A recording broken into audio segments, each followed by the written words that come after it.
అందరికీ నమస్కారం అండి. ఇవాళ దుర్గమ్మ వారి దర్శనానికి వచ్చాను. ప్రతి సంవత్సరం వస్తాను. ఈ సంవత్సరం కూడా వచ్చాను. ఈ సంవత్సరంలో ఒక ప్రత్యేకత ఉంది. ఆ దుర్గమ్మ తల్లి లాస్ట్ ఇయర్ నా మీద మీరందరూ వేసిన నీలాపు నిందల్ని తుడిచిపెట్టింది. నాకు కొండంత ధైర్యాన్ని ఇచ్చి మళ్ళీ ఈరోజు నన్ను గుడికి వచ్చేటట్టు చేసిందండి. నేను చేయని తప్పుకి మీరందరూ చాలా బలి చేశారు. దాని నుంచి బయటపడ్డ నా వల్ల కాలేదండి. అసలు ప్రతి క్షణం దుర్గమ్మ తల్లి నేనున్నాను, నువ్వు ధైర్యంగా ముందుకెళ్ళు, నేను ఉన్నాను అని చెప్పి నన్ను బతికిచ్చింది.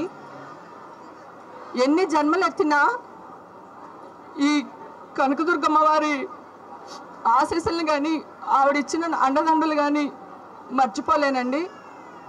చాలా థ్యాంక్స్. మీ అందరినీ మళ్ళీ ఇలా కలుసుకుని మాట్లాడుతున్నందుకు ఆనందంగా ఉంది.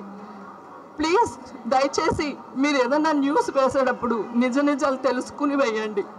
మీరందరూ చాలా పెద్దవాళ్ళు, గొప్పవాళ్ళు, చదువుకున్న వాళ్ళు, సంస్కారవంతులు.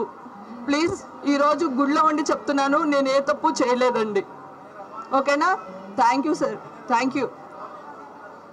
అమ్మవారిన శత్రు బాధ నశించాలని కోరుకున్నానండి.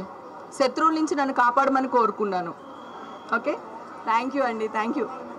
మిత్రులు ఉన్నట్టే శత్రువులు కూడా ఉంటారు కదా సార్. మీరు నాకు ఎంత మిత్రులో మీరు కూడా అంతే కదా సార్. అందుకని కోరుకున్నాను సార్, శత్రువుల మీద విజయం సాధించాలని కోరుకున్నాను. So thank you so much అండి. ప్లీజ్ దయచేసి అందరూ నన్ను అర్థం చేసుకోవాలని కోరుకుంటున్నాను. Thank you.